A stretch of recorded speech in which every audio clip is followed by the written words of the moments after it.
স্ট্র্যাটেজিতে follow করব, বিশেষ করে যেখানে প্রসিজিয়ারাল, মানে এগুলো খুব প্রসিজিয়ারাল, যে এটা কাটতে হবে, এটার পর ওটা অ্যাড করতে হবে, ওই এনজাইম দিতে হবে, সেই এনজাইম দিতে হবে, তারপর এটার লাইগেশন করতে হবে, এই প্রসিজিয়ারাল টপিকগুলো কিন্তু ইন বিটুইন যদি কোনো ডাউট থাকে তোমাদের, সেটা তোমরা তৎক্ষণাৎ জিজ্ঞেস করে নেবে। That is the strategy actually. ঠিক আছে?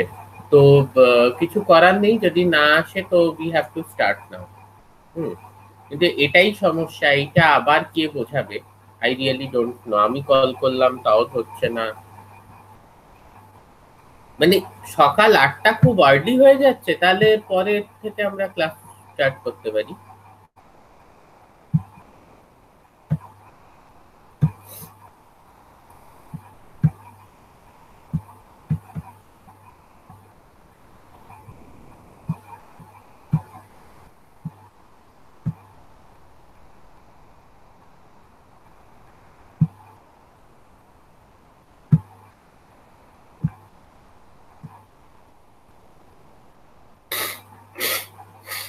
কি কেউ একজন বলো, সকাল ৮টাটা কি খুব তাড়াতাড়ি হয়ে যাচ্ছে?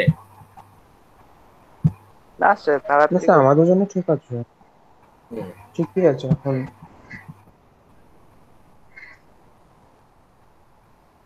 না, অনেকে ঘুমোয় টুমোয় তো। যাই হোক, ঠিক আছে। ব্যাপারটা হচ্ছে যে তোমরা স্ক্রিনটা দেখতে পাচ্ছ এবং আমার গলা শুনতে পাচ্ছ, তাই তো? হ্যাঁ স্যার।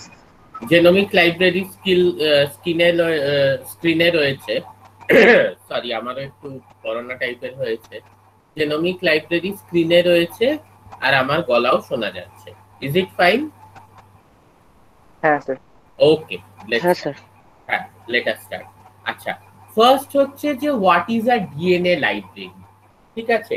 এই প্রশ্নটা তোমাদের হয়তো অনেকেরই মনে হবে this is a very easy question and we can easily answer it, but trust me, আমি প্রত্যেক বছর খাতা দেখি কেউ ঠিক লেখে না। নোবডি রাইটস ইট কারেক্টলি, কারণ খুব ভুলভাল ধারণা আছে এই ডিএনএ লাইব্রেরি নিয়ে। So please tell me what is a DNA library. Simple ১ নম্বরের question, what is a DNA library? Sir, DNA library বলতে বোঝায় যে কোনো একটা অর্গানিজমের টোটাল জিনোমটাকে সেটাকে ফ্র্যাগমেন্ট করে যদি ক্লোন করা হয়, দিয়ে যে লাইব্রেরি তৈরি করা হয়েছে সেটাকে আমরা ডিএনএ লাইব্রেরি বলছি। ক্লোন করে যে সেটআপটা তৈরি করছি। ক্লোন করে সেটাকে আমি আমি আমি মানে একটু আমাকে একটু এক্সপ্লেন করে বলো। ধরো মানে তোমার যে জিনোমটা আছে, তা হ্যাঁ, সেটাকে আমি সেটাকে কি একটাই ভেক্টরে সেটাকে ক্লোন না, একটা একবারে? ভেক্টরের না, একবারে না, ফ্র্যাগমেন্ট করে নিয়ে অনেকগুলো আচ্ছা, বিভিন্ন রকম ভেক্টরের মধ্যে আমি ওগুলো মানে ক্লোন করে, ভেক্টরের মধ্যে ক্লোন করে যদি আমরা ওগুলো মানে কোনো ব্যাকটেরিয়ার মধ্যে পাঠাই, যার মধ্যে থাকবে জিনিসটা, সেটাকে বলছি ডিএনএ লাইব্রেরি। আচ্ছা, এখানে দুটো প্রশ্ন আমার থাকছে। একটা হচ্ছে যে বিভিন্ন রকম ভেক্টর মধ্যে তোমার একটাই জিনোমকে আমি আলাদা আলাদা ভেক্টরে ঢোকাবো কি, এইটা একটা প্রশ্ন। আর দ্বিতীয় হচ্ছে যে, যেটা সব থেকে ভাইটাল প্রশ্ন, যে তোমার জিনোমের কোডিং রিজিয়নটা কত? কে এসছে কেউ? এই তো সুপর্ণা বাগচি।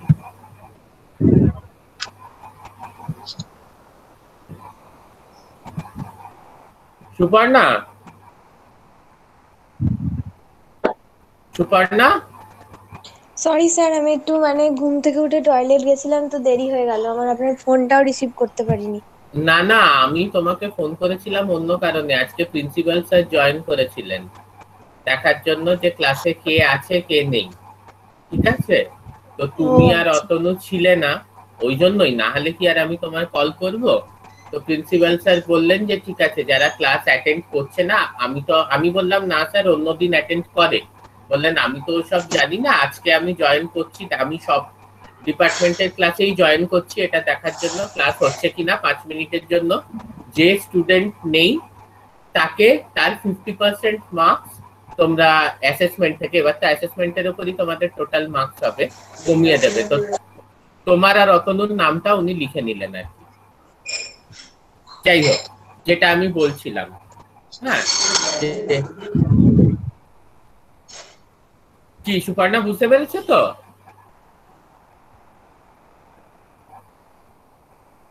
কি হলো? সুপর্ণা, হ্যাঁ স্যার। বুঝতে পেরেছো?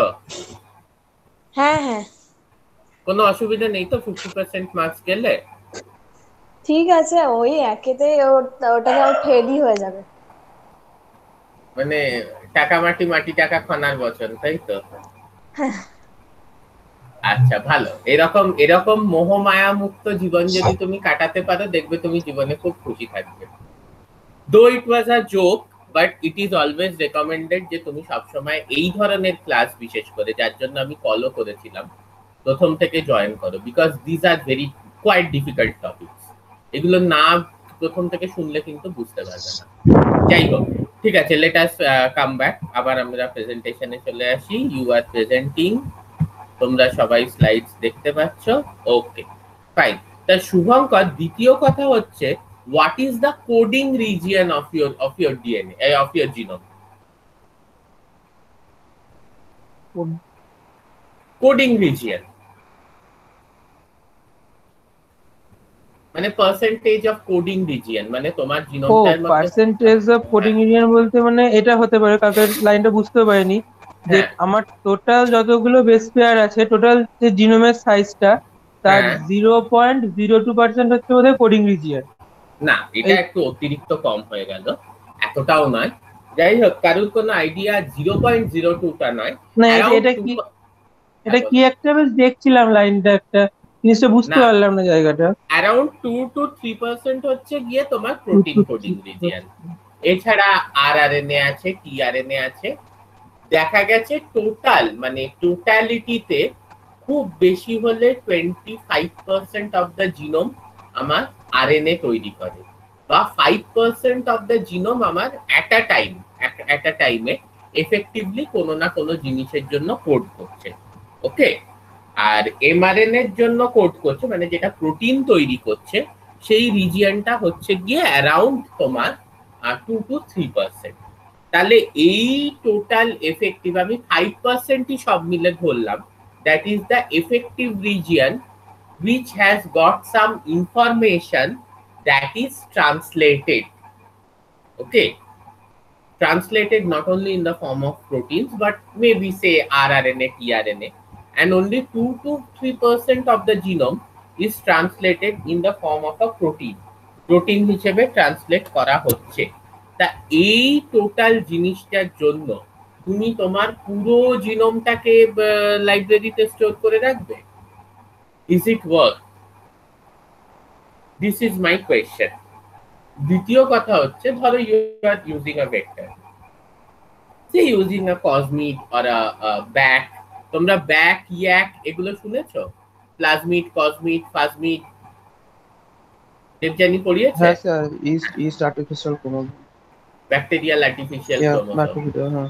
মানে এই যে ভেক্টরস গুলো, এদের ক্যাপাসিটি খুব বেশি হয়, মানে এগুলো আমি বলে দেবো যে এই ভেক্টর গুলো বিশেষত্ব এই যে এদের ক্যাপাসিটিটা অনেকটা বেশি। যাই হোক, যেটা ব্যাপার হচ্ছে যে তো এই দুটো যে তুমি একবারই নিজের জিনোমটাকে ধরো স্টোর করে রাখবে, তার জন্য কি তুমি ডিফারেন্ট ভেক্টরস ইউজ করবে? Well, you can do it, no issues. But then the biggest question is, but you should not use it. তুমি একবার যদি করো, fragment it and clone it within a single vector. Try to. হ্যাঁ, মানে single type of vector with multiple copies. Single type of vector with multiple copies. And the next and most important thing is, then what to do about it?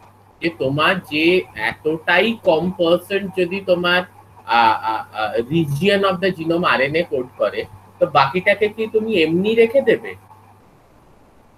লাইব্রেরিতে store করে? ওই যে বলছো তুমি ভেক্টরের মধ্যে ক্লোন করে ব্যাকটেরিয়ায় ঢুকিয়ে রেখে দেবো। Now what should be the answer? আর এটা রাখতে, যদি তুমি, শুভঙ্কর বললো যে না আমার কাছে অনেক টাকা পয়সা আছে, আমি ওইভাবেই রাখবো, ঠিক আছে, then what will be the problem? The biggest problem কি হবে? রুদ্রজিৎ, আমি যে কোয়েশ্চেনটা বললাম সেটা বুঝতে পেরেছো তো? হ্যাঁ স্যার, বুঝেছি। What is the, there is a minimal coding region. এবার এই মিনিমাল কোডিং রিজিয়নটাকে থেকে আমি কিছু ইনফরমেশন পাচ্ছি which can be actually মানে transferred in the next generation. Then to store that, should we like store the entire genome by cloning it in vector but in multiple copies of the same vector? Should we do it? And what will be the problem, and if we don't want to do it, then what is the solution? তাহলে আমি কি করতে পারি বলো। Sir যেটা হচ্ছে মানে যে রিজিয়নটা কোনো প্রোটিন কোড করছে সেটা একটা এমআরএনএ তৈরি করছে, তো সেই এমআরএনএটাকে রিভার্স ট্রান্সক্রিপ্টেড দিয়ে সিডিএনএ তৈরি করলাম ডাবল স্ট্যান্ডার্ড দিয়ে, তো সেটাকে এবার ক্লোন করে রেখে দিলাম জেনেটিক লাইব্রেরিতে সেই পোর্শনটা। কিন্তু সেটাকে তো জেনেটিক জিনোমিক লাইব্রেরি আমি বলবো না, তুমি তো জিনোমকে স্টোর করছো না, তখন আমি সেটাকে কি বলবো? CDNA library. সিডিএনএ লাইব্রেরি বলবো, ঠিক আছে, good, that is a very good answer. তাহলে ব্যাপারটা হচ্ছে যে তাহলে কিন্তু সমস্যাটা কি হচ্ছিল, যদি আমি পুরো জিনোমটাকে স্টোর করে রাখি সমস্যাটা কি হচ্ছিল? আমি তো আদার রিজিয়ন গুলো মানে ঠিক বুঝতেই পারবো না, কারণ তারা তো আদৌ এক্সপ্রেস করছেই না। হ্যাঁ ঠিক আছে, তো তা তুমি স্টোর করে রেখেছো, তাতে কি সমস্যা হচ্ছে? আমি আরো সহজে বোঝাচ্ছি। বেশি স্পেস খাবে, ওকে। একটা লাইব্রেরির সব থেকে ইম্পর্টেন্ট ফাংশনটা কি, মানে সব থেকে, তুমি যদি একটা লাইব্রেরিতে যাও, what is the most important thing for you, তোমার জন্য সব থেকে ইম্পর্টেন্ট জিনিস কি হবে? সুপর্ণা, তুমি কোনোদিনও শ্রীপদ সিং কলেজের লাইব্রেরিতে গেছো? হ্যাঁ স্যার। সহজে খুঁজে পাওয়া স্যার অনেক কালেকশন থাকে আর এক্স্যাক্টলি, কে মাঝখানে একটা উত্তর দিল, that is the correct answer. কে দিলে উত্তরটা?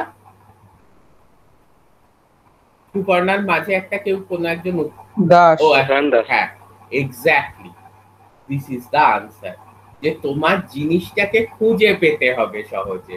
তুমি যদি লাইব্রেরিতে যাও, the most important thing for you is, তুমি যে বইটা চাইছো সেই বইটা তোমাকে খুঁজে পেতে হবে, ঠিক আছে? This is the most important thing. তুমি যদি একটা জিনিসের মধ্যে 2% থেকে 3% কোড করছে সেটাকে তুমি রাখছো, সঙ্গে 97% জাঙ্ক রেখে দিচ্ছ, then how do we retrieve it? তোমাকে তো সেই জিনিসটাকে আলটিমেটলি, তো উদ্দেশ্যটা এটা নয় যে তুমি ক্লোন করে সেটাকে ব্যাকটেরিয়ার মধ্যে ঢুকিয়ে রেখে দিলে। উদ্দেশ্যটা এইটা যে যখন তোমার কাজে লাগবে তখন সেই জিনিসটাকে তোমাকে খুঁজে পেতে হবে, তাই নয় কি? আর ওখানে কোনো লাইব্রেরিয়ান নেই, নিজেকে বার করতে হবে খুঁজে।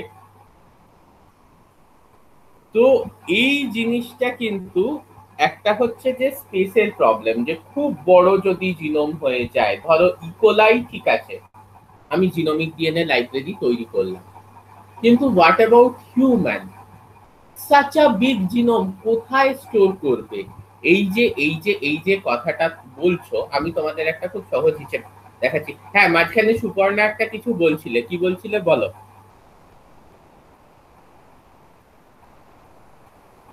স্যার লাইব্রেরির কথাটা আপনি জিজ্ঞাসা করলেন, ওর জন্যই বলছিলাম যে অনেক কালেকশন থাকে।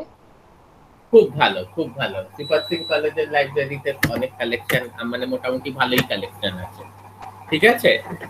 ভবিষ্যতে যখন কলকাতায় পড়বে অবশ্যই ব্রিটিশ কাউন্সিল লাইব্রেরির মেম্বারশিপ নেবে। এমএসসি পড়ার সময় ওটা খুব ইম্পর্টেন্ট।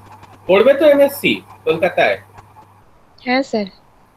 অবশ্যই, কিন্তু সবাই কল্যাণীতে পড়লে কিন্তু হবে না, that is not at all recommended.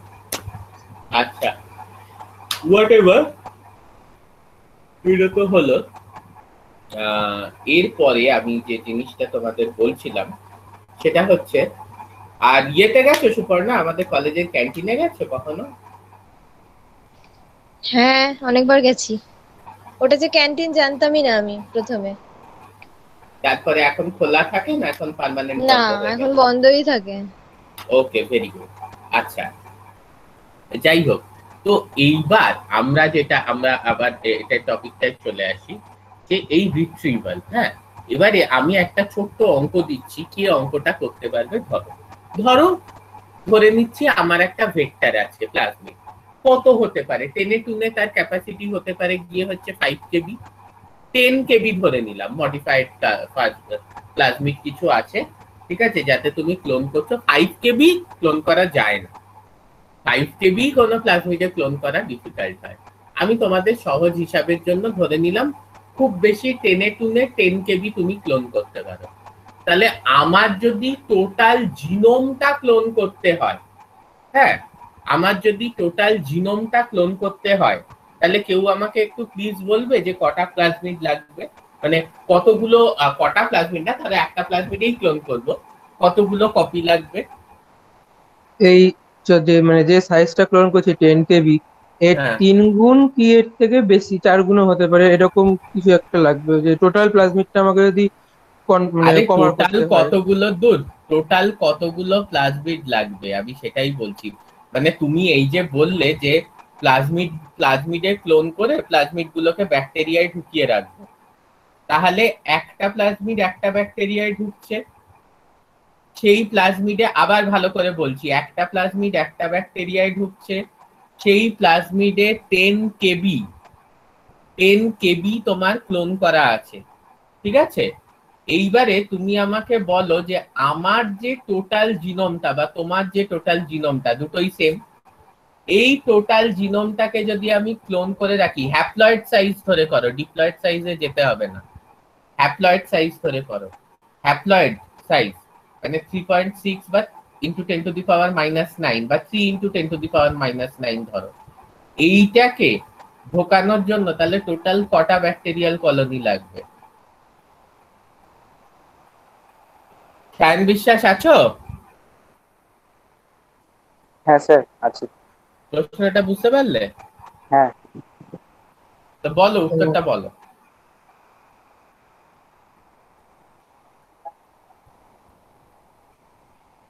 3000-এর একটা কাছাকাছি, প্লাজমিডে 10 3000-এর থেকে কেবি, বেশি। দাঁড়াও আমাকেও হিসেব করতে হবে। একটা প্লাজমিডে 10 কেবি মানে হচ্ছে গিয়ে তোমার 10 কেবি মানে হচ্ছে গিয়ে কত বেস পেয়ার? 10,000 বেস পেয়ার, তাই তো? তাহলে 10,000 বেস পেয়ার একটা প্লাজমিড, হ্যাঁ সেটা একটা ব্যাকটেরিয়াল কলোনিতে ঢুকছে, ঠিক আছে? তাহলে যদি 10,000, 3,000-এর তো অনেক বেশি হওয়া উচিত, 10,000 একটায়, 1,00,000 10টায়, 10,00,000 100টায়, 1,00,00,000 1000টা, 10,00,00,000 10,000টা, 100,00,00,000 1,00,000, তাহলে 300,00,00,000 মানে হচ্ছে 3,00,000। এইবার তুমি ভাবো একটা ব্যাকটেরিয়াল প্লেটে 3,00,000 কলোনি আছে, হ্যাঁ, 3,00,000 কলোনি আছে, এবং সেই 3,00,000 কলোনির থেকে is it at all feasible যে সেখান থেকে তোমরা একটা কলোনি খুঁজে বার করবে যাতে তোমার জিন অফ ইন্টারেস্ট আছে? এই ব্যাপারটা যদি কেউ না বুঝতে পারো আমাকে বলো, কারণ না আমি স্যার। এখানে একটা ছবি দেখাই তাহলে তোমাদের, তাহলে হয়তো বুঝতে ক্লিয়ার হবে। দেখো, আলটিমেটলি এই যে ব্যাকটেরিয়াল প্লেট বা ইফ উই কাম হিয়ার, তোমাদের একটা ছোট্ট জিনিস আমি বলে দিই, সেটা হচ্ছে যে আলটিমেটলি ডিএনএ লাইব্রেরিটা কোথায় স্টোর থাকে। তো that could be a question যে স্যার এই যে আপনি এত ডিএনএ লাইব্রেরি বলছেন, এটা স্টোর কোথায় থাকে? এইটা স্টোর থাকে গিয়ে হচ্ছে তোমার এই যে ব্যাকটেরিয়াল প্লেট আছে যেটা তোমরা প্রচুর দেখেছো, তাই তো? এই প্লেটে ছোট ছোট কলোনিতে, প্রত্যেকটা কলোনিতে একটা করে মানে প্লাজমিড আছে, সেই প্লাজমিডে তোমার একটা নির্দিষ্ট ক্লোন রয়েছে। তাহলে তুমি একটা 300 কোটি বেস পেয়ারের জিনোমকে মোটামুটি 10,000 বেস পেয়ারের ফ্র্যাগমেন্টসে ভাঙছো, কারণ প্লাজমিডের ক্যাপাসিটি ওই, তার থেকে বেশি তো প্লাজমিডে ঢুকবে না। তার মানে তোমার 3,00,000 ডিফারেন্ট ফ্র্যাগমেন্টস হচ্ছে, 3,00,000 ডিফারেন্ট ফ্র্যাগমেন্টস এর প্রত্যেকটা ফ্র্যাগমেন্ট তুমি একটা করে প্লাজমিডে ঢোকাচ্ছ, এবং সেই একটা করে প্লাজমিড একটা করে ধরে নাও ইকোলাইতেই ট্রান্সফর্ম করছো। তাহলে তোমার টোটাল 3,00,000 ইকোলাই লাগবে, এবং সেই 3,00,000 ইকোলাই 3,00,000 কলোনি তৈরি করবে। তোমরা নিজেরা কলোনি কাউন্টার দিয়ে ট্রাই করেছিলে, কত এসেছিল মনে আছে পরীক্ষায়? 400 450 হলে মোটামুটি গিজি হয়ে যায়, তাই তো? পরীক্ষায় কাউন্ট করেছিলে তো? হ্যাঁ করেছি। হ্যাঁ ওই 200 300 হলে হ্যাঁ স্যার। মোটামুটি প্লেট ভরে যাচ্ছিল। তাহলে 3,00,000 কলোনি, সেখান থেকে একটা ওইভাবে আইসোলেট করা সম্ভব? First question. নেক্সট কোয়েশ্চেন হচ্ছে আরো একটা বিশাল বড় সমস্যা হতে চলেছে। সমস্যাটা কি? যে তোমার আলটিমেটলি এই লাইব্রেরিটা বানানোর উদ্দেশ্যটা কি? কে বলবে আমায়?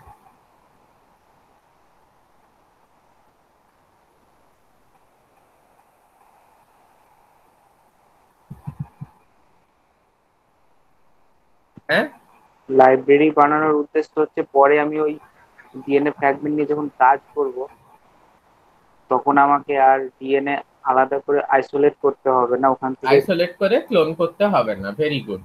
তাহলে তুমি ডিএনএ ফ্র্যাগমেন্টটা নিয়ে যেটা কাজ করবে, তুমি তো সেটা এক্সপ্রেস করাতে চাইবে নিশ্চয়ই। হ্যাঁ অবশ্যই তুমি সেটা এক্সপ্রেস করাতে চাইবে। হ্যাঁ। তা তুমি ফ্র্যাগমেন্টটা নিয়ে কাজ করবে, না ফ্র্যাগমেন্টটা যে ইকোলাই এর মধ্যে আছে সেই ইকোলাই এর কলোনিটা নিয়ে কাজ করবে? সেই ইকোলাইয়ের কলোনিটা নিয়ে কাজ করবে। সেই ইকোলাই এর কলোনিটা নিয়ে কাজ করবে, কারণ সেইটাকে যদি তুমি কালচার করো এলবিতে এবং গ্রো করাও, তাহলে সেখান থেকে তুমি নির্দিষ্ট সেই প্রোটিনটা পাবে, যে প্রোটিনটা নিয়ে তুমি ডাউনস্ট্রিম কাজটা করবে। হ্যাঁ মলিকিউলার বায়োলজিতে কাজ করার উদ্দেশ্যই এটা হয় যে আমার একটা ক্লোন একটা ব্যাকটেরিয়াতে ঢোকানো রয়েছে। তুমি দেখবে যখন ল্যাবেও কাজ করবে, তুমি ধরো কোনো প্রোটিন নিয়ে কাজ করতে চাও, তো তোমাকে কি ল্যাব বা অন্য ল্যাব থেকে সেই প্রোটিনটা হাতে করে দিয়ে যাবে? না, কেউ দেয় না, সেটা দেওয়া সম্ভব নয়। তোমাকে ব্যাকটেরিয়াল একটা কলোনি স্ট্যাব কালচার করে পাঠিয়ে দেবে। সেই ব্যাকটেরিয়াল কলোনিটাকে তুমি যেই এলবিতে কালচার করবে এবং ইনডিউস করবে, তোমার সেই প্রোটিনটা প্রডিউস হবে, সেটাকে আইসোলেট করবে। বারবার বলছি, কারুর যদি বিন্দু মাত্র কোথাও ডাউট থাকে আমাকে কিন্তু জিজ্ঞেস করো।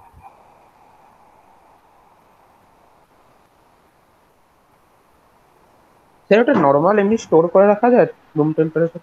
রুম টেম্পারেচারে স্টোর করা যাবে না, তবে তুমি প্লেট হিসেবে স্টোর করে রাখতে পারবে। রুম টেম্পারেচারে তো এই জন্য স্টোর করা যাবে না, কারণ তোমার কলোনি তো গ্রো করতে থাকবে। তাহলে আমরা কেন ফ্রিজে রেখে দিই? না, এবার নিউট্রিশন যদি আমি একদম দিই না, বা যদি একদম লো রেটে রাখি, তাহলে তো সেরকম গ্রোথ রেটটা কম থাকবে। গ্রোথ রেটটা কম থাকবে, ডরম্যান্ট থাকবে, যেরকম আমাদের প্লেটে থাকে কলোনিগুলো হুম। ওই রকম ভাবে থাকবে। তুমি ব্যাকটেরিয়াল প্লেট দেখেছো তো, এরকম প্যারাফিল্ম দিয়ে মুড়ে ফ্রিজে রেখে দেওয়া হয়, হ্যাঁ হ্যাঁ।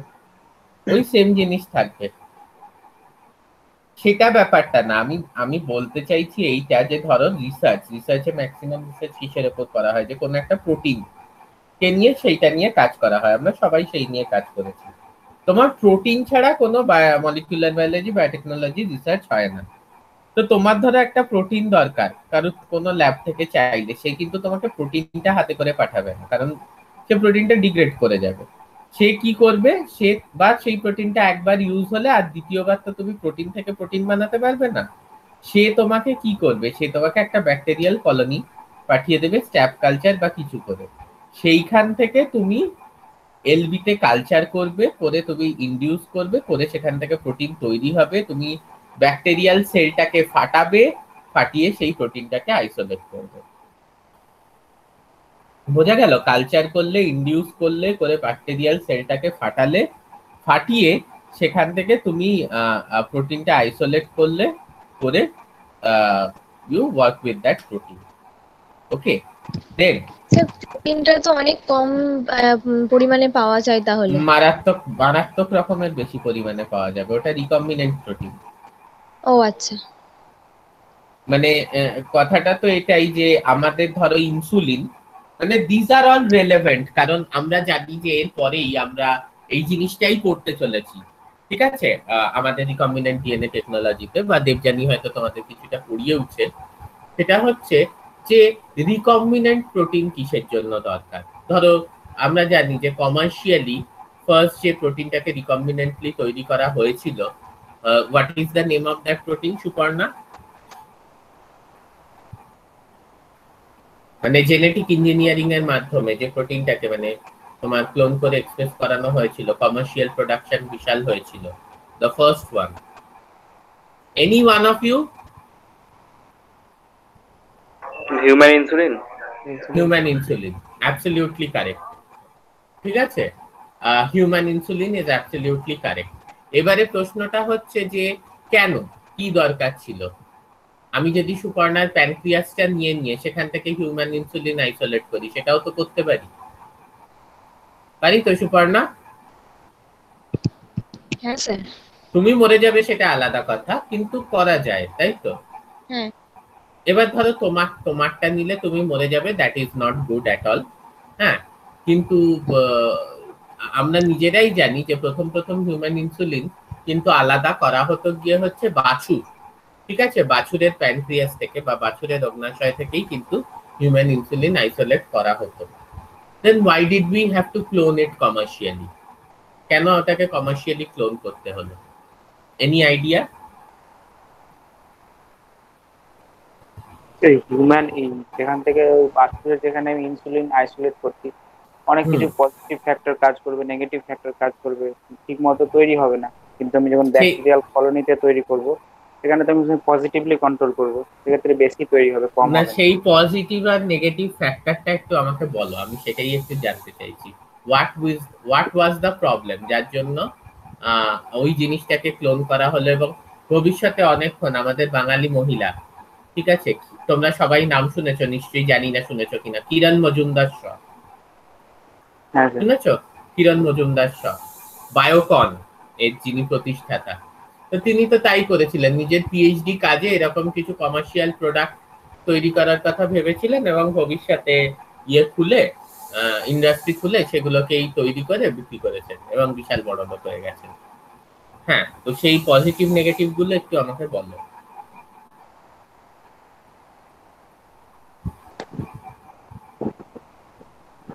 পজিটিভ নেগেটিভ বলতে ব্যাকটেরিয়ার উপর যেগুলো কাজ করছে সেগুলো।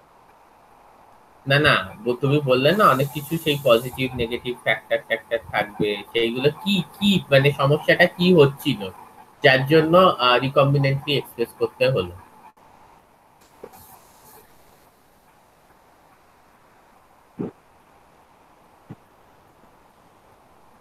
Any idea? স্যার আমাদের মধ্যে তো অনেক সময় দেখতে পাই অনেক জিনের, ইনসুলিন জিনের মিউটেশন ঘটে যায়, ইনসুলিন ঠিক মতো তৈরি হয় না। হুম। তারপর অনেকের বয়স বাড়লে সেটা নন ফাংশনাল হয়ে যায়, এরকম। প্রথম কথা একটা ছোট্ট জিনিস বলি, এই ধারণাটা খুব ভুল যে আমাদের যে ডায়াবেটিস হয় সেগুলো ইনসুলিন জিনের মিউটেশনের জন্য হয়। এটা প্রায় দেখাই যায় না যে কারণ ইনসুলিন জিনে মিউটেশন হয়ে গেছে সেই জন্য তার ডায়াবেটিস হয়েছে, ঠিক আছে? It's rarest of the rear case. Maximum diabetes কেন হয় জানো? ম্যাক্সিমাম ডায়াবেটিস আর ইনসুলিন ইন্ডিপেন্ডেন্ট ডায়াবেটিস, যেখানে ইনসুলিন প্রোডাকশন হচ্ছে খুবই ভালো মতো, কিন্তু সেল সারফেস রিসেপ্টরে গিয়ে ইনসুলিন বাইন্ড করে তারপরে যে ইনসুলিনের যে সিগন্যালিং পাথওয়েটা সেটা ঠিকভাবে হচ্ছে না। ওকে, ঠিক আছে, ইনসুলিন তো ইজ আ প্রোটিন হরমোন, ফলে ওটা সেল সারফেস রিসেপ্টরে বাইন্ড করে। ওই যে সেল সারফেস রিসেপ্টরে বাইন্ড করার ব্যাপারটা, তারপর হচ্ছে ইনসুলিনের প্রেজেন্সকে, গ্লুকোজকে ফ্রম ব্লাড স্ট্রিম টু সেলে ইন্টারনালাইজ করার ব্যাপারটা, ইনসুলিনের প্রেজেন্সে গ্লুকোজকে ব্লাড থেকে সেলের মধ্যে, ব্লাড সেলসের মধ্যে ইন্টারনালাইজ করার ব্যাপারটা, বা ইনসুলিনের রিসেপ্টরের সঙ্গে বাইন্ড করে যে সিগন্যালিং পাথওয়েটা, এগুলো নষ্ট হয়ে যায়। These are the reasons for most of the diabetes cases, insulin independent diabetes বা টাইপ 2 ডায়াবেটিস। ঠিক আছে, তারপরে হচ্ছে ইনসুলিন ডিপেন্ডেন্ট ডায়াবেটিস, যেটা সেখানে ইনসুলিনের ক্ষরণ প্রবাহ ঠিকঠাক ভাবে হয় না, the secretion of insulin is not in proper amount within the bloodstream, but that is rarely due to the mutation of the insulin gene. That is due to the factors which excite the beta cells of islets of Langerhans, the factors which excites the beta cells of islets of Langerhans, they are missing, যার জন্য কিন্তু insulin production properly হয় না।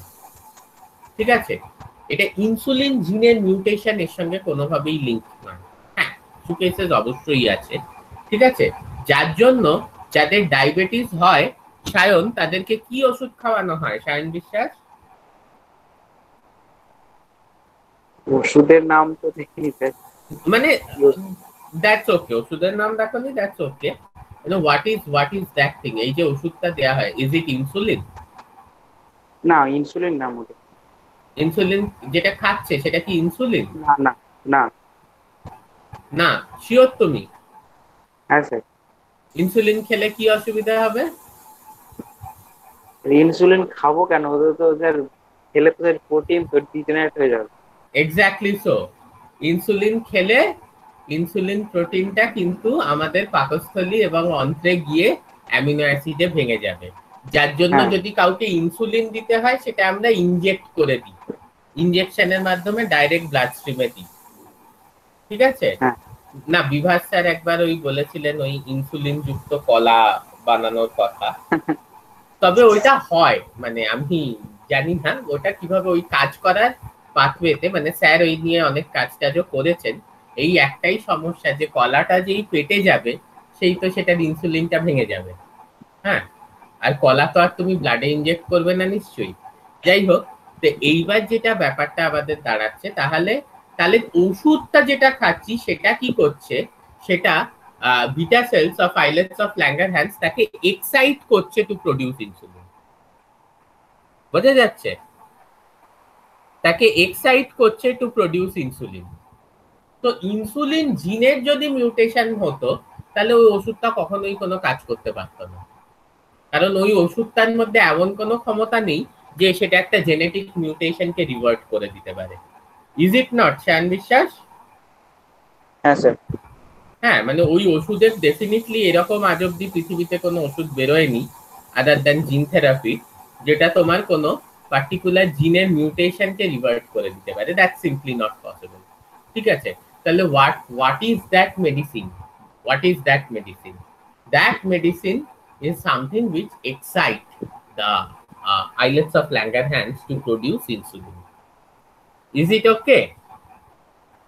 হ্যাঁ sir. তাহলে প্রশ্নটা কিন্তু সেইখানেই থেকে গেল যে সমস্যাটা কি হচ্ছিল।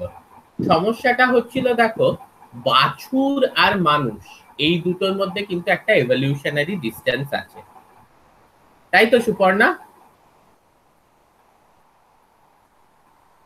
হ্যাঁ, হ্যাঁ স্যার। বাবা হ্যাঁ মারা যতই আমাদের গরু বলুন, আমরা কিন্তু রিয়েলি গরু নই, তাই তো? হ্যাঁ। গরুর সঙ্গে আমরা একটু আলাদা। তুমি শিওর তো এই ব্যাপারটায় তুমি গরু নাও? না স্যার। না, শিওর নয়? না বললাম, গরু কেন হতে যাব আমরা? আচ্ছা মানে আচ্ছা হ্যাঁ আচ্ছা, গরু নয়, শিওর শিওর নয়, না গরু নয়, রাইট। তাহলে এই যে এভলিউশন, জাস্ট জোকিং, এই যে এভলিউশনারি ডিস্টেন্সটা আছে, এইবার তুমি ভাবো যে হয়তো প্রোটিনটা 99.5% সেম, কিন্তু 0.5% এর একটা ডিফারেন্স আছে। এইবার এই 0.5% এর ডিফারেন্সটা কিন্তু ম্যাটার করবে when you inject something in your blood। তোমার ইমিউন সিস্টেম কিন্তু সেটাকে কাউন্টার করবে।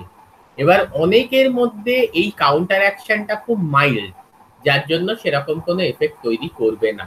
কিন্তু অনেকের মধ্যে যদি তুমি বাছুরের একটা প্রোটিন মানুষের শরীরে ঢোকাও, রক্তে ঢোকাও, তাহলে কিন্তু there will be allergic reaction. যার জন্য দেখা যাচ্ছিল বাছুরের অগ্নাশয় থেকে আইসোলেটেড ইনসুলিন তুমি যেই ঢোকাচ্ছ মানুষের শরীরের মধ্যে, ইট প্রডিউসেস অ্যান ইমিউনোলজিক্যাল রিয়াকশন। এটা কিন্তু একটা ইমিউনোলজিক্যাল রিয়াকশন তৈরি করছে, চাকা চাকা চাকা চাকা তৈরি হয়ে যাচ্ছে। This is due to allergic hypersensitivity, because তুমি একটা অন্য স্পিসিসের একটা ফরেন প্রোটিন কিন্তু মানুষের মধ্যে ঢুকিয়ে দিচ্ছ। অতই যদি ইজিলি করা যেত তাহলে আর এত রক্তের অভাব বা অর্গানের অভাব দরকার কি ছিল? কারোর কিডনির সমস্যা হলো, ঠিক আছে, আমি ধরো একটা হাতির থেকে কিডনি নিয়ে ঢুকিয়ে দিলাম, করা যায় তো সুপর্ণা? না স্যার। করা যাবে না, ঠিক আছে, কারণ মানুষের কিডনি মানুষ রিজেক্ট করে দেয়, তাহলে হাতিরটা ঢোকাবো কি করে?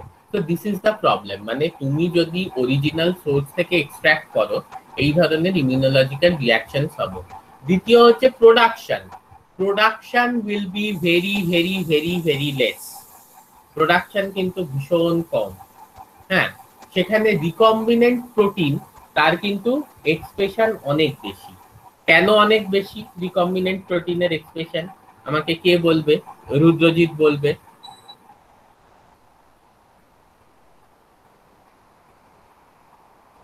স্যার ওগুলো তো আর্টিফিশিয়ালি ল্যাবে করা হচ্ছে, কোনো ওই ব্যাকটেরিয়া বা কোনো কিছু থ্রু, সেগুলো তো অনেক ফাস্ট রিজেনারেশন করতে পারে। হ্যাঁ, মানে কিভাবে, হোয়াট ইজ দ্য প্রিন্সিপাল, মানে মানে কিভাবে অনেক বেশি এই যে রিকম্বিনেন্ট প্রোটিনের যে প্রোডাকশন অনেক বেশি, সেটার কারণটা কি?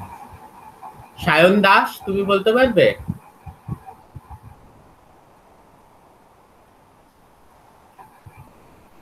আছে সায়ন দাস আছে?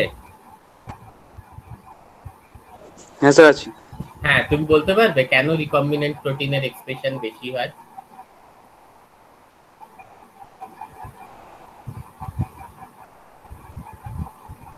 আইডিয়া অন্য কেউ বলতে পারবে?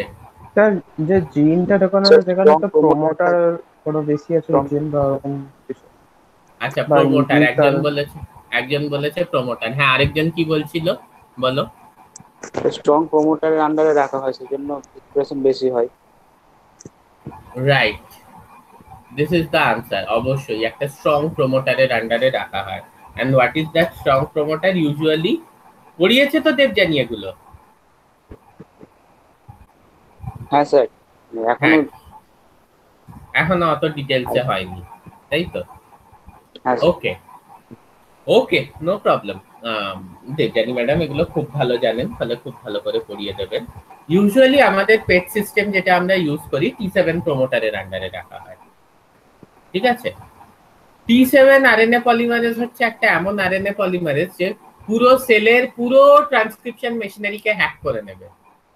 নিয়ে সে কি করবে না, শুধু ওর নিজের প্রমোটার থেকে ম্যাক্সিমাম এক্সপ্রেশন হবে T7 প্রমোটার থেকে, ঠিক আছে? তো আর বাকি যে তোমার প্রমোটার্স রয়েছে সেখান থেকে মিনিমাল এক্সপ্রেশন হবে, যার জন্য তোমার রিকম্বিনেন্ট প্রোটিন ইউজুয়ালি T7 প্রমোটারের আন্ডারে রাখা হয়, ঠিক আছে? এইটা হচ্ছে গিয়ে রিজনটা যে রিকম্বিনেন্ট প্রোটিন, যে এই আপাতত এইটুকু বোঝো। পরে আমি জানি না পেট সিস্টেম বা ওই সিস্টেমগুলো কাকে পড়াবে, যেই পড়াক আমি at that point of time সে তোমাদের এক্সপ্লেন করে দেবে। আমি পড়ালে আমিও করে দেবো, দেবযানী ম্যাম পড়ালে দেবযানী ম্যামও করে দেবেন। তো হোয়াট এভার, যেটা হচ্ছে যে দিস ইজ দ্য থিং, যে তোমরা কিন্তু তাহলে এই এই স্ট্রং প্রমোটারের আন্ডারে রেখে আমরা রিকম্বিনেন্টলি এক্সপ্রেস করাতে পারছি। Good. So let us come to the point. তাহলে হোয়াট, যে আমাদের যদি উদ্দেশ্যটা ছিল গিয়ে হচ্ছে যে প্রোটিনটা আলটিমেটলি এক্সপ্রেস করানো, আমাকে একটা কলোনি দিয়ে দেওয়া হয়েছে ব্যাকটেরিয়া, সেখান থেকে আমি প্রোটিনটা এক্সপ্রেস করিয়ে পিউরিফাই করব। তাহলে এই জেনোমিক ডিএনএ লাইব্রেরি যদি শুভঙ্করের জেনোমিক ডিএনএ বানানো হয়, তাতে কি অসুবিধা হবে? এই প্রশ্নটার যে উত্তর দেবে, হ্যাঁ, তাকে তাকে কি তাকে আমি এক্সট্রা নম্বর দিয়ে দেবো, ঠিক আছে? Open offer to all. কোয়েশ্চেনটা আর বলো না। শুভঙ্করের জেনোমিক ডিএনএ লাইব্রেরি বানালাম, মানে শুভঙ্করের জেনোমিক ডিএনএ কে কাটলাম ওই 3 লক্ষ ফ্র্যাগমেন্টে, কেটে আমি ভেক্টরের মধ্যে ঢোকালাম, ঢুকিয়ে সেই ভেক্টর মানে সে প্লাজমিড ভেক্টর গুলোকে আমি ইকোলাই এর মধ্যে ঢোকালাম। এই পুরো জিনিসটা যদি আমি করি, তাহলে আমার এবার শুভঙ্করের কোনো একটা প্রোটিন দরকার, আমি সেই প্রোটিনটা পাবো কি পাবো না?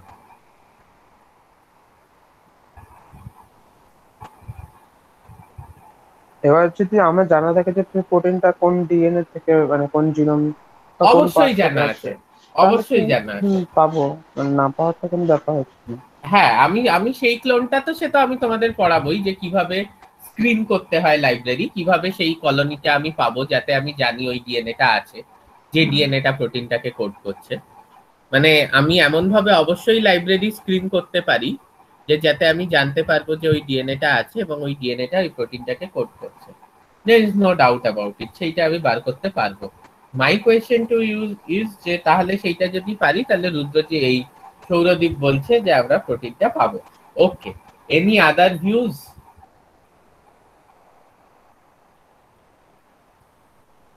ডিএনএটা যখন আমরা কালেক্ট করছি তখন কোনো টিস্যু স্পেসিফিক বা কোনো জায়গা থেকে কালেক্ট করছি সেটা দেখতে হবে।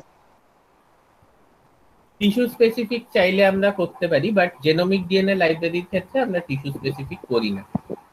এমনি তোমার তো যেটাই আছে যে কিন্তু এই কথাটা তুমি খুব অদ্ভুত বললে, মানে তুমি এক্সপেক্ট করছো যে তোমার এপিথেলিয়াল টিস্যুতে যে জিনোম আছে তোমার কানেকটিভ টিস্যুর জিনোমটা আলাদা, না সেটা না। তাহলে না স্যার, মানে ব্যাপারটা হচ্ছে কোনো প্রোটিন তো কোনো স্পেসিফিক অর্গানেই মানে তৈরি হয়, তো এবার ওটা হয়তো নাও তৈরি হতে পারে, যে আপনি যদি তো না হতে ব্যাকটেরিয়াল পারে, ভেক্টরের সেটা মধ্যে। সেই স্পেসিফিক অর্গানে তৈরি হচ্ছে না, কিন্তু ব্যাকটেরিয়ার মধ্যে তুমি যখন একটা প্রমোটার, স্ট্রং প্রমোটারের আন্ডারে রেখেছো তোমার ক্লোনটাকে, তাহলে সেটা তৈরি হবে না কেন? মানে এটা যতটা ক্রুডলি বলছি এত ক্রুডলি হয় না, হয়তো তুমি যে ক্লোনটা পেলে সেই ক্লোনটাকে আবার রিক্লোন করতে হবে আরেকটা ব্যাকটেরিয়ায়, যেখানে ওটা একটা স্ট্রং প্রমোটারের আন্ডারে থাকবে। But in either cases you are putting your clone, হ্যাঁ, মানে হয়তো যে এই যে ক্লোনটা এটাই স্ট্রং প্রমোটারের আন্ডারে লাইব্রেরিতে রয়েছে, এটা নাও হতে পারে, ঠিক আছে। You have to take this clone, you have to reclone it, মানে রেস্ট্রিকশন এনজাইম দিয়ে এই ক্লোনটার থেকে তোমার ডিএনএটাকে কাটলে, কেটে অন্য একটা ভেক্টর যাতে আর কি তোমার রয়েছে, স্ট্রং প্রমোটার রয়েছে তার মধ্যে ঢোকালো। বুঝতে পারছো? তুমি কোন কলোনিতে তোমার জিন অফ ইন্টারেস্ট, যেটার থেকে তুমি প্রোটিন পেতে চাও সেটা রয়েছে তুমি জানো, তুমি সেই কলোনিটাকে নিলে, সেই কলোনিটা নিয়ে তুমি সেখান থেকে প্লাজমিডটা আইসোলেট করলে, যে প্রসেসে তোমরা করেছো, সেই প্লাজমিডটার থেকে রেস্ট্রিকশন এনজাইম দিয়ে তুমি ডিএনএ অফ ইন্টারেস্টটাকে কাটলে, কেটে একটা অন্য প্লাজমিডে ক্লোন করলে আন্ডার আ স্ট্রং প্রমোটার, নিয়ে সেটাকে এক্সপ্রেস করাতে চাইছো, এক্সপ্রেস করবে কি করবে না ব্যাকটেরিয়ার মধ্যে? হ্যাঁ, করার তো কথা। কারণ এখানে ওই টিস্যু স্পেসিফিক ব্যাপার নেই, এখানে তো তুমি রিকম্বিনেন্টলি এক্সপ্রেস করছো, ফলে তোমার তো একটা স্ট্রং প্রমোটারের আন্ডারে আছেই, সে যদি পৃথিবীর কোনো টিস্যুতেও এক্সপ্রেস না করে ওইখানে ওই ক্রাইটেরিয়ায় তার এক্সপ্রেশন আটকাবে না। তুমি সেই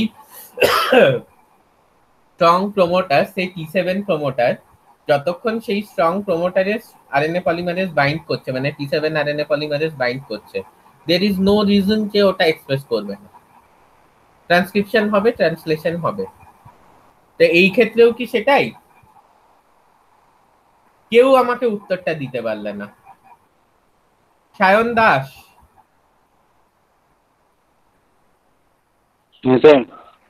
তো এক্সপ্রেস করবে কি করবে না ক্লোনটা? শুভঙ্করের ডিএনএ নিয়েছি, 3 লক্ষটা টুকরোয় কেটেছি, কোন টুকরোটা আমার একটা প্রোটিনকে এক্সপ্রেস করবে আমি জানি, সেই টুকরোটা একটা স্ট্রং প্রমোটারের আন্ডারে আছে, এইবার বলো যে ইকোলাই এর মধ্যে সেটা এক্সপ্রেস করবে কি করবে না প্রোটিনটা? করবে তো। করবে, করবে না প্রোটিনটা স্যার। পাবো। এবার ইকোলাইয়ের যে মানে মানে ওই যে সিস্টেম, সেটা এবার ব্রেকও করে দিতে হবে প্রোটিনটা ফরেন মলিকিউল ভেবে। তাহলে পৃথিবীর কোনো ক্লোনিংই কাজ করতো না, কারণ তুমি যে ইকোলাইটা নিচ্ছ সেই ইকোলাইটা সেটা রেস্ট্রিকশন সবই, হ্যাঁ হ্যাঁ, মডিফিকেশন সিস্টেমটা এমনিতেই মিউটেট করা আছে, ঠিক আছে। যে কোনো ক্লোনিং হোস্ট এবং এক্সপ্রেশন হোস্টের রেস্ট্রিকশন মডিফিকেশন সিস্টেম অনেকটাই মিউটেট করা থাকে। ওকে, তাহলে তো পৃথিবীর কোনো ক্লোনিংই কাজ করতো না, কেউ পারলে না। প্রোটিনটা এক্সপ্রেস করবে না, এমনি মানে ক্লোন অবস্থায় যেরকম দিবে সেরকমই থেকে যাবে জিনিসটা। কেন? কারণ কারণ আমি ইউক্যারিওটিক আর প্রোক্যারিওটিক দুটো তো বিশাল ডিফারেন্স আছে একটা। Very good, what is the difference? What is the difference? Very good, একদম কারেক্ট। ইউক্যারিওটিক আর প্রোক্যারিওটিক একটা ডিফারেন্স আছে যেটার জন্য এক্সপ্রেস করবে না। What is the difference? Leave it, আমি বলছি। Eukaryotic genes are split genes. তুমি যদি শুভঙ্করের একটা জিনকে একটা ইকোলাই এর মধ্যে বলবো একবার ডিফারেন্সটা বলবো। আমি বলছি সেখানে তো এক্সন এবং ইন্ট্রন দুটোই আছে, তো তোমার ইকোলাই এর মধ্যে কি কোনো স্প্লাইসিং মেকানিজম আছে? তাহলে ইন্ট্রন গুলোকে কেটে বার করে তোমার যে হেটেরোনিউক্লিয়ার আরএনএটা তৈরি হলো, সেখান থেকে এমআরএনএটা তৈরি করবে কে? আর হেটেরোনিউক্লিয়ার আরএনএটা তো আর তোমার প্রোটিন তৈরি করবে না।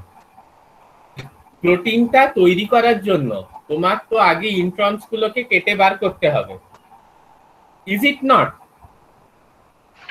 স্যার রিপিট করেন এটা। হ্যাঁ, এটা আরেকবার রিপিট করেন। আচ্ছা রিপিট করছি। সেটা হচ্ছে যে তোমরা নিশ্চয়ই এটা জানো যে eukaryotic genes are split jeans. Split jeans মানে কি? ইউক্যারিওটিক জিনসের মধ্যে তোমার এক্সন এবং ইন্ট্রন দুটোই আছে। হ্যাঁ, এক্সন এবং ইন্ট্রন দুটোই যদি থাকে তাহলে তোমার যে আরএনএটা তৈরি হবে দ্যাট ইজ এইচএনআরএনএ বা হেটেরোনিউক্লিয়ার আরএনএ, সেই আরএনএটা কিন্তু কোনো প্রোটিন তৈরি করে না। তারপরে স্প্লাইসিওজোম মিডিয়েটেড স্প্লাইসিং হতে পারে বা সেলফ স্প্লাইসিং হতে পারে, যেটার মাধ্যমেই হোক সেই হেটেরোনিউক্লিয়ার আরএনএ থেকে ইন্ট্রন গুলো কেটে বাদ চলে যায় এবং এক্সন গুলো জুড়ে আলটিমেটলি তোমার এমআরএনএ তৈরি করে। সেই এমআরএনএটা কিন্তু তোমার আলটিমেটলি প্রোটিন এক্সপ্রেস করে। ঠিক আছে, প্রোটিনটা তৈরি হয় সেই এমআরএনএ থেকে। তা ইকোলাই এর মধ্যে do you expect this splicing mechanism, যেটা তোমার এই জেনোমিক ডিএনএটাকে যেখান থেকে তোমার হেটারনিউক্লিয়ার আরএনএ তৈরি হবে সেটাকে স্প্লাইস করবে এবং সেখান থেকে এমআরএনএ তৈরি হবে, সেখান থেকে প্রোটিন তৈরি হবে? Do you expect to have a splicing mechanism between this? Is it? না স্যার। না, হবে না। তো তাহলে এক্সপ্রেস করলো না, তাহলে আমার কোনো লাভ হলো না। So what is the solution to it? এটা সলিউশন ইস্টের মধ্যে করতে হবে তাহলে। ইস্টের মধ্যে করতে হবে। ওকে, ইস্টের মধ্যে করলে হবে, আই অ্যাকসেপ্ট ইট। হ্যাঁ, বাট अगेन তোমার 3 লক্ষটা ইস্ট কলোনি, সেটাকে হ্যান্ডেল করা কিন্তু খুব ডিফিকাল্ট। তার থেকে কিছু সহজ solution.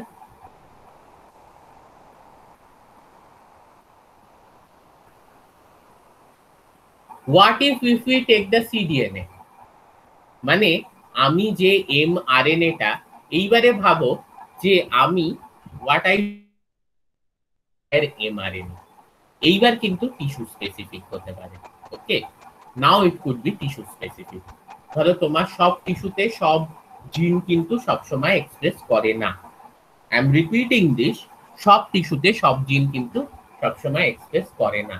So I have to scavenge different tissues to collect the entire pool of mRNA. বা এটাকে আমরা কাজেও লাগাতে পারি টিস্যু স্পেসিফিক এক্সপ্রেশন স্টাডি করার জন্য। এই এমআরএনএটাকে আমি যদি সিডিএনএ তে কনভার্ট করি, ঠিক আছে, সিডিএনএ হচ্ছে কমপ্লিমেন্টারি ডিএনএ, ওই এমআরএনএটার কমপ্লিমেন্টারি একটা ডিএনএ। ঠিক আছে, এই এমআরএনএটাকে আমি যদি সিডিএনএ তে কনভার্ট করি, করে সেই সিডিএনএটাকে যদি আমি এবার ক্লোন করি একটা প্লাজমিডে নিয়ে, এবার যদি আমি সেটাকে ব্যাকটেরিয়ায় ঢোকাই, ঠিক আছে, এইবার কি সেটাকে একটা স্ট্রং প্রমোটারের আন্ডারে দিলে সেটা প্রোটিন তৈরি করবে? I take all the mRNA, I convert it into cDNA, I clone it in a plasmid and I put it in a bacteria under a strong promoter. Now will it produce a protein? Yes, it will produce. কারণ ওখান থেকে তো আমি mRNA, ওই যে cDNA, সেই সিডিএনএটার থেকে ultimately একটা এমআরএনএ তৈরি হবে এবং সেই এমআরএনএ থেকে কিন্তু প্রোটিনটা তৈরি হবে। তাহলে শুভঙ্করের সমস্ত এমআরএনএ আমি যদি আইসোলেট করি, সেই শুভঙ্করের এমআরএনএ গুলোকে যদি আমি সিডিএনএ তে কনভার্ট করি এবং সেটাকে যদি আমি ক্লোন করি, ঠিক আছে, একটা ইয়েতে vector, okay, plasmid under a strong promoter, then what we get to say, that even eukaryotic proteins are getting expressed. Eukaryotic proteins are getting expressed in actually this thing in prokaryotic system. দ্বিতীয়ত 3 লক্ষ colony কিন্তু অনেক কমে যাবে। হ্যাঁ, 3000 কলোনিতে নেমে আসবে, না হলেও 6000-7000 কলোনিতে নেমে আসবে, ম্যানেজেবল। কারণ 2%, তাহলে 3 লক্ষ 2% 6000, তাহলে 6000 কলোনিতে নেমে এলো। আরো সাইজ কমবে কারণ জিনের মধ্যে যে ইন্ট্রন গুলো সেগুলো তো সব বাদ চলে গেছে, শুধু এক্সন। ফলে তোমার ইচ অফ দ্য ইনসার্ট যা রয়েছে তার সাইজ কিন্তু কমবে। তাহলে এই দুটো কথা বুঝতে পারলে তো 3 লক্ষ কলোনি আমার আলটিমেটলি 6000 এ নেমে এলো, কারণ 2% of the genome is coding. হ্যাঁ, দ্বিতীয় কথা হচ্ছে 3 লক্ষ 2% হচ্ছে 6000, দ্বিতীয় কথা হচ্ছে যে এক একটা ইনসার্ট যদি তুমি টোটাল স্প্লিট জিনটা ঢোকাও তাহলে সেটা অনেক বড় হবে। কেন স্প্লিট জিনটা ঢোকালে অনেক বড় হবে?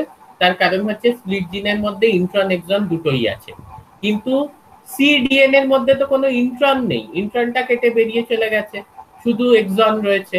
ফলে each of the insert will have a much lesser size. এটা ক্লিয়ার হলো? হ্যাঁ স্যার। কারোর কোনো ডাউট থাকলে বলো। স্যার আরেকবার বলুন। এটা আরেকবার বলবো। ওকে, স্যার প্রোক্যারিওটিকের ক্ষেত্রে তাহলে কি হচ্ছে, মানে ওই ইন্ট্রন আর এক্সনের ব্যাপারটা? প্রোক্যারিওটস এর ওটা তো মধ্যে তো স্প্লিট জিন থাকে না, ফলে প্রোক্যারিওটস এর মধ্যে তুমি ও, ইন্ট্রন কোত্থেকে পাচ্ছ? হুম, মানে ইন্ট্রন কি বোঝো তো, যে তোমার একটা জিন আছে, তার কোডিং রিজিয়নের মধ্যে মধ্যে কিছু নন কোডিং ফ্র্যাগমেন্টস ঢোকানো আছে, হুম, দিজ আর ইন্ট্রন, ঠিক আছে? These are part of evolution. কেন এগুলো ঢোকানো আছে, মানে তোমরা কেউ ইন্ট্রন এক্সনের কনসেপ্ট বোঝো না? সায়ন বিশ্বাস? হ্যাঁ স্যার। হ্যাঁ, হ্যাঁ স্যার, ওই এগুলো কেন ঢোকানো আছে তার কারণ হচ্ছে, ধরো তোমার exon 1, exon 2, exon 3, exon 4, exon 5, তার মধ্যে ইন্ট্রন 1, ইন্ট্রন 2, ইন্ট্রন 3, ইন্ট্রন 4 ঢোকানো আছে। এবার এই স্প্লাইস করে ইন্ট্রন গুলোকে কেটে বার করে দেবে, এক্সন গুলোকে জুড়ে দেবে, দিলে সেখান থেকে তোমার সেই এক্সনটা, that is the ultimately your this thing, হচ্ছে গিয়ে এমআরএনএ, যেটাকে আমরা বলবো। তো এইটার প্রয়োজনটা হচ্ছে এইটাই, যে তোমার ধরো 30,000 জিনের থেকে তোমাকে যদি 1.5 লাখ প্রোটিন তৈরি করতে হয়, তখন তুমি কি করবে, একটা জিনের থেকেই অনেক প্রোটিন তৈরি করতে পারবে using a mechanism, very important mechanism, that is known as alternate splicing. মানে এক্সন 1, 2, 3, 4, 5, 6 জুড়ে একটা প্রোটিন তৈরি করলো, এক্সন 1, 3, 4, 5, 6 জুড়ে আরেকটা প্রোটিন তৈরি করলো, এক্সন 2, 5, 6 জুড়ে আরেকটা প্রোটিন তৈরি করলো। মানে ইউজুয়ালি এতগুলো হয় না একটা জিনের থেকে, but having said that, yeah, this is the mechanism when you can do a permutation combination of different exons to produce different types of protein from one single gene. This is known as alternate splicing. যার জন্য কিন্তু একটা মানে আমরা যেটা দেখেছি যে up to date হয়তো টিল ডেট 30,000 জিন আজ অব্দি আমরা আইডেন্টিফাই করতে পেরেছি, কিন্তু প্রায় 1.5 লক্ষর ওপর প্রোটিন কিন্তু আমরা আইডেন্টিফাই করতে পেরেছি। বোঝা গেল অল্টারনেট স্প্লাইসিং ব্যাপারটা? এগুলো তো পরে অনেক ডিটেলসে পড়বে। বোঝা গেল? বুঝতে পারোনি? হ্যাঁ স্যার, বুঝতে পেরেছি ওটা। হ্যাঁ বুঝতে স্যার। পেরেছো তো? হ্যাঁ, এটা আমি পড়াবো, কারণ তোমাদের এই যদি সেমেস্টারে যে জেনোমিক্স প্রোটিওমিক্স পেপারটা, ওটা পুরোটাই আমি পড়াবো। হ্যাঁ বলো। যদি আমাদের জিনটা যদি স্পিড জিন না হতো, যদি ব্যাকটেরিয়াল জিনের মতন যদি কন্টিনিউয়াস জিন হতো, তাহলে কি এক্সপ্রেস করতো ব্যাকটেরিয়ার শরীরে? তাহলে ব্যাকটেরিয়ার শরীরে এক্সপ্রেস করতো, অবশ্যই করতো। আচ্ছা, শুধু ওই পার্থক্য, শুধু ওইটার জন্য এক্সপ্রেস করছে না যে আমাদের স্পিড জিন আর ওদের কন্টিনিউয়াস জিন বলে, ওই একটাই Exactly. ডিফারেন্স। হ্যাঁ, কারণ ইন্ট্রন্স গুলোকে কেটে বাদ না দিলে তো ওটা এক্সপ্রেস করবে না। তোমার আলটিমেটলি প্রোটিনটা কিসের থেকে সিনথেসিস হয়? এমআরএনএ এর থেকে তো। হ্যাঁ, তাহলে এমআরএনএ এর মধ্যে যদি ওই ইন্ট্রনিক রিজিয়নটা ট্রান্সক্রাইব হয়ে থাকে, তাহলে সেই রিজিয়নটা তো এক্সপ্রেস করবে না, যার জন্য প্রথম যে আরএনএটা সিনথেসিস হয় সেটাকে আমরা এইচএনআরএনএ বলি ইউক্যারিওটের, তাই তো? বেসিক, একেবারে ক্লাস 12 এর বেসিক হেটারোনিউক্লিয়ার আরএনএ, সেটা স্প্লাইস হয়ে তারপর তো এমআরএনএ তৈরি করে, তাই না? হ্যাঁ,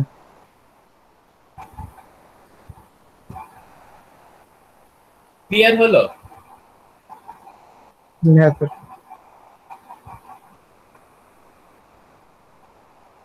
ভেরি ভেরি নাইস। আচ্ছা, আর কারোর কিছু ডাউট আছে আজকের ক্লাস নিয়ে?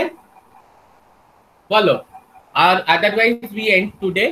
হ্যাঁ, চিন্তা করার কিছু নেই, আমরা কালকে এই ব্যাপারগুলো যদি মাথায় থাকে, আমার মনে হয় একদিনের বেশি লাগার কথা নয়। এই যে টেকনিকটা আছে, কিভাবে জেনোমিক লাইব্রেরি, সিডিএনএ লাইব্রেরি তৈরি হয়, এই টেকনিকটা বুঝতে আমাদের একদিনের বেশি লাগার কথা নয়।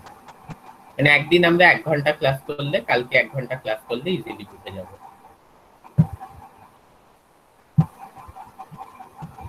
কারোর কোনো ডাউট থাকলে বলো।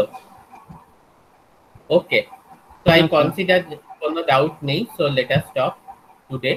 আজকে আমরা এখানে